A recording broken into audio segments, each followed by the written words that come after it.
अब जो कर्माबाई है, कर्माबाई नाम सबने सुना है, ठाकुर जी के लिए खिचड़ी बनाती थी बिना नहाए धोए, ये बात भी सबको पता है।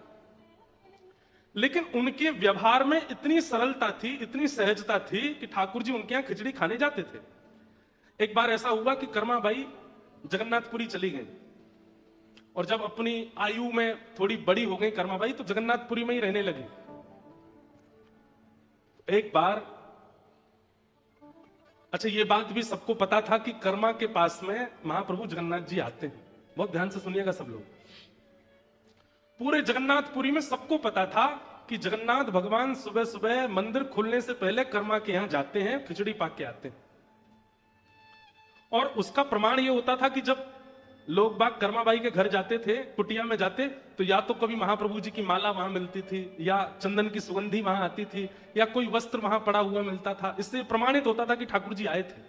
और फिर सब संत जन जाकर के कर्माबाई से पूछते थे, आज ठाकुर जी कैसे आए थे? फिर कर्माबाई सुनाती, आज ऐसे चल के आए थे, आज तो सुभद्रा जी को गोद में उठा के लाए थे, थक गई थी वो, आज तो दाऊ दादा की गोद में कन्हैया और सुभद्रा दोनों बैठ के आए थे। दाऊ दादा आकर के बोले, अरे कर्मा देख, ये दोनों मुंह पे लद गए, अब जल्दी से खिचड़ी पवा दे। ऐसी ऐसी लीलाएं सुनाती कर्माबाई, और सुन करके सब भावुक हो जाते। लेकिन एक बार एक महात्मा गए, बड़े विद्वान। वो महात्मा, अब जो ज्यादा कई बार ज्ञानी हो जाते हैं ना, बुरा नहीं मानिएगा, ज्ञान होना एक बात होता है, और ज्ञान का आवरण होना एक अलग बात होता है। एक होता है धनवान है, और एक है धनवान है नहीं पर दिखा रहे हैं कि हम बहुत धनवान हैं।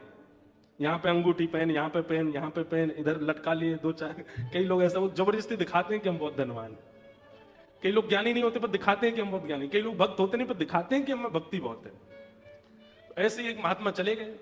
कर्माबाई प्रवचन, आज की लीला सुना रही थी, आज कैसे कैसे ठाकुर जी आए। सबके तो नेत्र सजल हो गए, उनके ऊपर कोई असर नहीं हुआ। सब लोग वहां से जाने लगे। आज ठाकुर जी की खिचड़ी प्रसादी लेकर के सब जैसे जाने लगे, तो वो महात्मा बोले, सब चले जाएं कर्मा, फिर मुझसे एकांत में बात करना। सब चले गए। कर्माबाई बोली, आज्ञा करो। बोले, हमने सुना है तुम नहाती नहीं हो प्रसाद बनाते से पहले, स्नान नहीं करते। नहीं, ऐसी बात नहीं है। वो बाल्यकाल से महाप्रभु जी को प्रिय लगता है ना, तो मैं वैसे ही बनाती हूं। पर मैं रात्रि में स्नान कर ली, मेरी कोई अपवित्र अवस्था नहीं होती उस समय। मैं बहुत ध्यान से महाप्रभु जी का प्रसाद सिद्ध करती हूं। नहीं, गलत है। देखो, वो तो भगवान है, वो तो करुणा में है। बहुत ध्यान से सुनिएगा, वो तो कृपालु है, वो तो करुणावतार है। वो तो तुम्हारी हर भावना स्वीकार करेंगे, पर तुमको चाहिए कि तुम शास्त्रीय नियम का पालन करो। वो तो परमात्मा है, वो कुछ नहीं बोलेंगे। लेकिन इन सब का तुमको एक बात और बता दूं। बोले, क्या? ये सब तुम्हारे पूर्व जन्म में किए गए पुण्य हैं, जिनके फल से जगन्नाथ जी तुम्हारे यहां प्रसाद पाने आते हैं। जिस दिन तुम्हारा पूर्व जन्म का पुण्य नष्ट हो जाएगा, हाथ पे हाथ धरी बैठी रह जाओगी, महाप्रभु जी नहीं आएंगे तुम्हारे पास। कर्माबाई इतनी घबरा गई। नहीं नहीं भगवान, आप आज्ञा करें, मुझे किस नियम का पालन करना है, कैसे करना है, आप जो बताएंगे मैं वैसे करूंगी। महात्मा ने लंबा चौड़ा नियम बता दिए। सुबह उठा करो, उठने के बाद फिर शुद्ध जल में स्नान करो। उसके बाद फिर यहां महोदधि समुद्र है, समुद्र में स्नान करो। समुद्र से आने के बाद पूरा शरीर नमकीन हो जाएगा, तो एक बार फिर शुद्ध जल से स्नान, 3 बार तो स्नान करो। और स्नान करने के बाद गोपी चंदन घिसो, गोपी चंदन घिस करके ठाकुर जी को अर्पित करो। फिर अपने शीश पर लगाओ। फिर जिस चूल्हे में ठाकुर जी का भोजन बनता है, उस चूल्हे में बढ़िया पूजन करो, उस पर पुष्प अर्पण करो, अन्नपूर्णा मैया को प्रणाम करो। फिर अग्निदेव का आवाहन करके अग्नि प्रज्वलित करो। जो कढ़ाई है उस कढ़ाई पर चंदन लेपन करो चारों ओर। और उसके बाद उसमें जो अन्न पधराओ, उस समय सुंदर वैदिक मंत्रों का उच्चारण करो। फिर उसमें नमक डालते समय रामरस भगवान को प्रणाम करो। फिर इनको इतना नियम बता दिया कर्माबाई को। तब खिचड़ी बना के पवाना ठाकुर जी को। कर्माबाई बोली, जो आज्ञा मैं करूंगी ऐसा ही करूंगी। दूसरे दिन कर्माबाई उठी, पहले तो घर में स्नान किया। अच्छा, स्नान का भी नियम है। ब्रह्म मुहूर्त से पहले देव नदियों में या फिर समुद्र में स्नान करना निषेध है। ब्रह्म मुहूर्त से पहले, यानी कि सुबह के 3:45 से पहले स्नान नहीं करना चाहिए देव नदियों में या समुद्र में। 3:45, 3:30, 3:45 से ब्रह्म मुहूर्त प्रारंभ होता, तभी आप स्नान कर सकते हो। क्योंकि उससे पहले देवता स्नान करने आते हैं। उस समय यदि आप स्नान करने के लिए जाएंगे तो ऐसी शास्त्र आज्ञा है कि फिर देवता थोड़े भाई उनका समय है, उनको स्नान करने दो, अब आप स्नान करोगे तो फिर वो नहीं करेंगे। तो कर्माबाई पहले प्रतीक्षा करती, सुबह ब्रह्म मुहूर्त होता, फिर महोदधि स्नान करती, घर आके शुद्ध जल से स्नान करती। आज चूल्हा का पूजन कर रही है, अग्नि पुष्प आदि सब छोड़ रही है, अन्नपूर्णा मैया का स्मरण कर रही है, पतीला धर के उस पर चंदन लगा। इतने में ही महाप्रभु जी आ गए। महाप्रभु जी आ गए, सुभद्रा जी आ गई, बलराम जी आ गए, आकर के तीनों बैठ गए। बैठ कर कह रहे हैं, मां लाओ जल्दी प्रसादी लाओ। कर्माबाई बोले रुक जा रुक जा रुक जा, अभी अभी कढ़ाई का पूजन चल रहा है। ठाकुर जी बोले हैं ये क्या हो रहा है, कढ़ाई का पूजन? सुभद्रा जी बोली आज देख रहे हो कर्मा के केश कढ़े हुए हैं, बढ़िया जोड़ा बना है, आज नहा धो के बना रही है। बलराम जी बोले वो सब तो ठीक है, हमारी मंगला आरती का समय हो रहा है। और जी कर्मा भाई अभी तक ये कढ़ाई को ही पूजन कर रही है। उसके बाद अब उसमें दाल भी डाले तो कोई मंत्र बोले, उसमें चावल डाले तो कोई मंत्र बोले, नमक डाले तो कोई मंत्र बोले, हल्दी आदि डाले तो भी मंत्र बोले। इसी बात के लिए ठाकुर जी बार बार बोले जल्दी कर मां, मां जल्दी कर, इसीलिए उनका नाम कर्मा पड़ा। जल्दी कर मां जल्दी कर। लेकिन ब्रह्म मुहूर्त निकल गया, ठाकुर जी की मंगला आरती का समय हो गया और ठाकुर जी खिचड़ी आधी अधूरी पाकर के दौड़े श्री मंदिर की ओर, क्यों पुजारी द्वार खोल रहे हैं। और उस दिन ठाकुर जी ने कर्माबाई के प्रसादी को पूर्ण ग्रहण नहीं किया। कर्माबाई मंदिर गई, प्रणाम करके आई, ठाकुर जी से बोली जय जय आज आपने आरोगा नहीं। बोले देख हमारी एक बात सुन, एक तो तेने आज बहुत विलंब किया, तेने बहुत समय लगाया, और दूसरी बात बुरी लगेगी लेकिन आज तेरी खिचड़ी में स्वाद ही नहीं था, आनंद ही नहीं आया, हमको स्वाद ही नहीं लगा बिल्कुल। कर्माबाई बोली मैं तो आपके वैदिक नियमों का पालन कर रही थी, स्नान करके, ध्यान करके, समुद्र में स्नान करके, पूजन करके, अन्नपूर्णा प्रणाम ये सब करके। बोले वो सब दुनिया करे, तू मत कर, तू जैसे करती वैसे ही कर। अगर वैसे नहीं करेगी तो हम कल से नहीं आएंगे पाने के लिए, तेरे लिए वो नियम नहीं है। तुम तो कर्मा जैसे करती हो वैसे ही करो, उसमें कोई परिवर्तन करने की आवश्यकता नहीं। कई बार सेवा पद्धतियों को देख करके कई नियम और भाव का बात कह दी जाती, पर एक बात स्पष्ट मानिए, जो बुद्धि से, स्वभाव से, व्यवहार से बहुत सहजता में आ चुके हैं, चतुराई ने जिनको छुआ तक नहीं है, यदि वो इस प्रकार से सेवा भाव रखते हैं तो उसमें दोष नहीं है। आप चतुर हो, आपके अंदर चतुराई भी है, आप दुनिया से कमाना जानते हो, दुनिया से छल करना जानते हो, अपनी व्यवस्थाएं करना जानते हो, चतुर बुद्धि में कुछ ना कुछ घूमता रहता है, आपके लिए वैदिक नियम ही करने पड़ेंगे, उसके बिना ठाकुर जी की प्राप्ति नहीं होगी। जो सहज है, एक बात कह दो, जो भोंदू है, जो बिल्कुल सरल है, उनके लिए तो वो जैसे करते हैं उसी से ठाकुर जी राजी होते हैं, उसी से ठाकुर जी प्रसन्न होते हैं। तो चाहे कर्माबाई हो, चाहे चैतन्य महाप्रभु हो, चाहे जिन जिन आचार्यों का और रसिकों का हम नाम बोल रहे हैं, ये सब हो, ये सब कौन है? ये धार्मिक नहीं है, ये परम धार्मिक है, परम धर्म। और ये भागवत जी ही सिखाती है परम धर्म। तो हमारे अंदर परम धर्म किस रूप में आया है? हम ठाकुर जी की प्रेम लक्षणा भक्ति में ऐसा क्या कर रहे हैं जो सबसे अलग है, सबसे भिन्न है, सबसे विलग है? सबसे अलग करने की भावना से मत करिएगा, वो अपने आप होगा, अपने आप सहजता से मन में भाव आएगा, ऐसे नहीं ऐसे करूं, ये नहीं ये पद रहा हूं, ये भाव, ये भागवत जी प्रकट करती हैं और इसी को परम धर्म कहते हैं। तो भागवत जी का विषय क्या है? परम धर्म का उद्दीपन होना। परम धर्म का मतलब होता प्रेम लक्षणा धर्म का उद्दीपन, प्रेम लक्षणा भक्ति का उद्दीपन होना, ये भागवत का विषय है।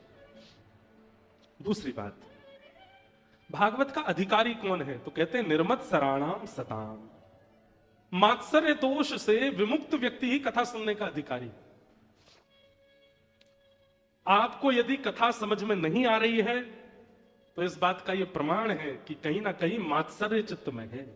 मात्सर्य का मतलब क्या होता है? ईर्ष्या।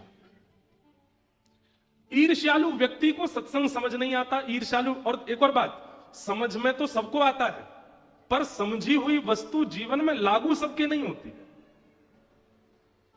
समझ रहे हैं बात? आपने कथा में जो बात सुनी वो समझ तो आ गई, पर जीवन में लागू वो सबकी नहीं हो पाती।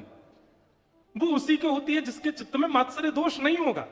और अगर कथा में सुनी हुई भाव गुरु के द्वारा की गई आज्ञा आपके चित्त में लागू नहीं हो रही है तो आप मात्सर्य दोष से युक्त हो, यह इस बात का प्रमाण है। आपके अंदर ईर्ष्या है, किसी की उपलब्धि देख करके, किसी की सुंदरता देख करके, किसी के गुण देख करके, सुन करके आप सह नहीं पाते। इसीलिए गुरु आज्ञा और भगवत आज्ञा आपके जीवन में आ नहीं पाती। तो यशोदा मैया ले गई राम जी को, कौशल्या मैया ले गई ठाकुर जी को। और राम जी पहुंच गए कहां? गोलोक धाम, एक प्रकार से कहे तो वृंदावन। और वहां तो मधुमंगल, श्रीदामा, तनसुखा, मनसुखा, धनसुखा। अरे लाला, आज खेलन नहीं चलेगा हमारे संग? और यहां तो राम जी हैं, कन्हैया तो है नहीं। जी मित्रवर, आप सब आज्ञा करेंगे तो हम निश्चित आपके साथ चलेंगे। मनसुखा बोलो जी, कौन सी भाषा बोल लो लाला तू? ये शुद्ध हिंदी भाषा है। कौन सी भाषा लाला, ये कहां से सीखे आया तू? मैया तेरो लाला बीमार है। ओ मैया देख कहा बोल रहा, हमें समझ में ही ना आया अभी। और वहां साकेत पहुंच गए ठाकुर जी, और वहां राम जी के मित्र आए हैं सब। रघुकुल कमल दिवाकर दशरथ नंदन कौशल्या नंदन रामचंद्र भगवान को प्रणाम। ठाकुर जी बोले, मधुमंगल कहा बोल रहा इतकुआ मेरे पास? कहा इतना लंबा चौड़ा नाम कैसे बोल रहा? अरे आज बड़ो सच धज के आ, बड़े बढ़िया से लत्ता पहन के, फट क्यों ना रहे तेरे लत्ता? यहां पे ला, पकड़ के सबरे लत्ता फाड़ दिए। वहां कृष्ण पहुंच गए। राम जी तो बड़े चिंतित हो गए, भैया ये कैसे लोग हैं, इन लोगों की भाषा कैसी है? ठाकुर जी को जबरदस्ती उठा के ले गए। और वहां तो हमारे ब्रज में गाते हैं ना रसियाओं में, 7 दिनन तक गिरिवर धार्यो, 7 दिनन तक गिरिवर धार्यो, नाग कालिया पकड़ पछाड़ो, नाग कालिया पकड़ पछाड़ो, ऐसो वैभव वारो तो ये ब्रज में गारी खाए। हाँ, ऐसो वैभव वारो तो ये ब्रज में गारी खाए। अरे हाँ, ऐसो वैभव वारो तो ये ब्रज में गारी खाए। हाँ, ऐसो वैभव वारो तो ये ब्रज में गारी खाए। ओ ऐसो चटक मटक सो ठाकुर, तीनों लोकन में नाए। ऐसो चटक मटक सो ठाकुर, तीनों लोकन में नाए। ओ देखो, अगर ये पद हमने ब्रज में गाया होता, एक भी बैठा नहीं होता। आप बैठे ही रहना, खड़े मत होना। नहीं, अब मत खड़े होना।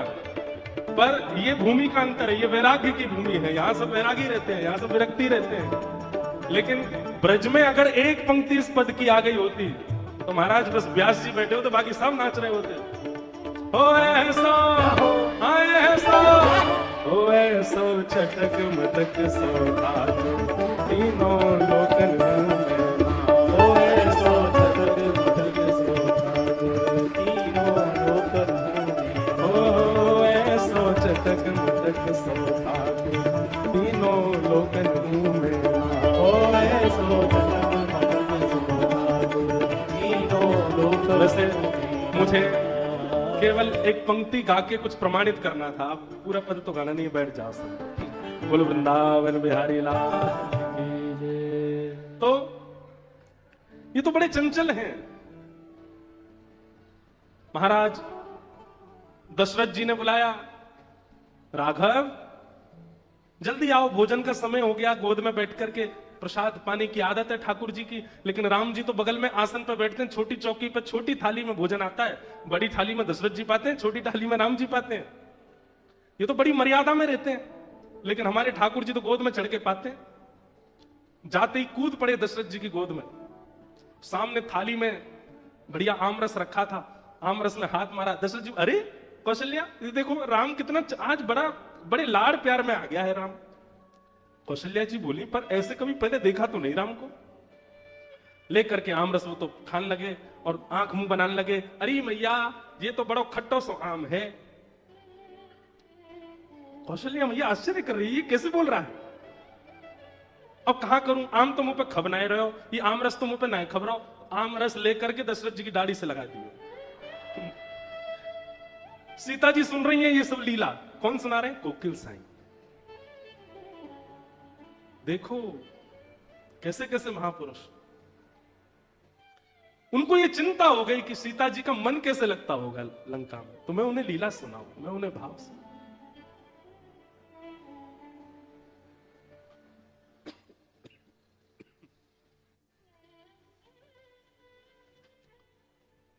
और वहां राम जी की हालत, सब्र पकड़ के ले गए उनको जमुना जी पे। अरे लाला चल, आज हमारी घुड़सवारी करने को मन है, तू घोड़ा बन जा। राम जी हाथ जोड़, जी प्रिय मित्र, मैं महाराज दशरथ से कहकर के घोड़ा मंगवाता हूं। मधुमंगल जी राम बोले, लाला तेरी एक तो वाणी कचू है गयो है, हमें तो नहीं को उरास ना यारो। अरे कहा करो, कहां तक घोड़ा मंगवाओ, तू ही बन जा घोड़ा। राम जी को घोड़ा बना दिया, मधुमंगल सीता में सब बैठ गए ऊपर, ठाकुर जी की 2 चोटी बना दी, बोले ये हमारी लगाम है, चल घोड़ा टुक टुक चल। राम जी रोने लगे, हे मां कौशल्या आप कहां हो, ये मैं कहां आ गया हूं। ऐसी स्थिति बन गई। अंत तो गत्वा, यशोदा मैया ने सोची मेरो लाला ऐसो सीधो साधो कैसे है गयो। और वहां कौशल्या मैया सोच रही है हमारा लाला इतना इतना उद्यमी कैसे हो गया। और जैसे ही दोनों के नेत्रों में गंभीरता से देखा, वहां कौशल्या मैया को, अरे ये तो यशोदा जी का लाला है। और यशोदा मैया को पता चली, अरे ये तो कौशल्या जी को लाला, गलती से आ गए घर पे। बताओ, गलती से किसी का फोन अदला बदली हो सकता है, पर्स अदला बदली हो सकता है, बच्चे अदला बदली हो सकते हैं, पर भैया ये दोनों एक से हैं, इनमें कोई अंतर नहीं, हो गई अदला बदली। दोनों मैया लालाओं को लेकर के गई, बीच मार्ग में दोनों मिल गई। कौशल्या मैया बोली, अरे बहन देखो तुम्हारो लाला मेरे संग चलो गयो। बोले हाँ आपको भी मेरे संग, लो पकड़ो अपने बंदर को, इतना ऊधम मचावे, पूरी साकेत में ऊधम करके आयो है। यशोदा मैया भी बोली, तुम भी पकड़ो अपने माटी के मठोना है, कछु करे ही ना है, हंसे ना बोले ना, बैठो रहे चुपचाप। अब ये लीला सुनकर के सीता जी का कम से कम मास भर का 1 महीने का विरह दूर हो गया। सीता जी इतनी प्रसन्न है। अब ये लीला त्रेता की नहीं है, इस कलिकाल में एक महापुरुष हुए जो नित्य अपनी मानसी में जाते हैं और सीता जी का विरह दूर करके, उनसे सुना नहीं गया, सहा नहीं गया कि सीता जी को विरह कैसे हो सकता है। तो ऐसे कोकिल साईं, उनका चरित्र स्वयं स्वामी शेखरानंद जी महाराज ने लिखा। कहते हैं 17 वर्ष तक एक दिन भी बिना नागा किए नेत्रों से आंसू गिरते रहते थे सीता जी के वियोग में, सिया जी के वियोग। उनको उनका वियोग दूर करके आते, कहते उनका वियोग अपने ऊपर लेके आ जाते और विरह में रहते। और वृंदावन में वास करते थे और आपका नियम था अपने ठाकुर जी का दर्शन किसी को नहीं करवाते थे, अपने सेवा के ठाकुर जी के दर्शन नहीं कराते थे। आप जैसे अगर चले गए उनके यहां, आपने कहा हम हरिद्वार से आए, आइए आप बैठो बैठो, लाओ इनके लिए थाली लगाओ, रोटी पवाओ, दाल चावल पवाओ, कढ़ी पवाओ, ये पवाओ, गुलाब जामुन पवाओ, और कोई जरूरत आपको नहीं, आपके ठाकुर जी का दर्शन। अच्छा रुको रुको, दक्षिणा दो, वस्त्र दो, आभूषण दो, जो चाहिए सब ले लो। और अंत में कहते ठाकुर जी का दर्शन नहीं कराएंगे। बोले आपने इतना सब कुछ क्यों दिया। बोले इसलिए दिया कि कुछ ठाकुर जी से मांगना नहीं, जो चाहिए मुझसे ले जाओ, हमारे ठाकुर जी से कुछ मत मांगना, उनको संकोच में मत डालना।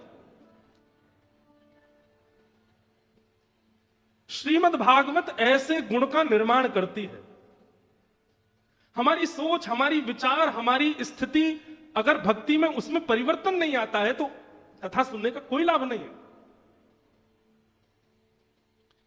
हम सुनते हैं कि श्री चैतन्य महाप्रभु गुंडीचा मार्जन कर रहे हैं, क्यों? क्योंकि उनके मन में भाव है कि महाप्रभु जी आ रहे हैं, रथ पर बैठ करके वृंदावन को सजाओ। हम सुनते हैं कि श्री कोकिल साईं अपने ठाकुर जी का दर्शन नहीं कराते, क्यों? कि कोई व्यक्ति दुनिया की याचना ना कर ले इनसे। हमारे चित्त में कौन सी भावना प्रकट होती है ठाकुर जी को लेकर? कुछ भी नहीं। और जब तक ये भावना प्रकट ना हो तब तक समझिए कि आपने कथा सुनी नहीं। कथा चित्त को एक अभूतपूर्व बना देती है, आपकी विचारधाराओं को, आपकी चित्त वृत्ति को ऐसा बना देती है कि आप कुछ अलग सोचने लगते हैं, आपकी विचारधाराएं कुछ विलग हो जाती हैं।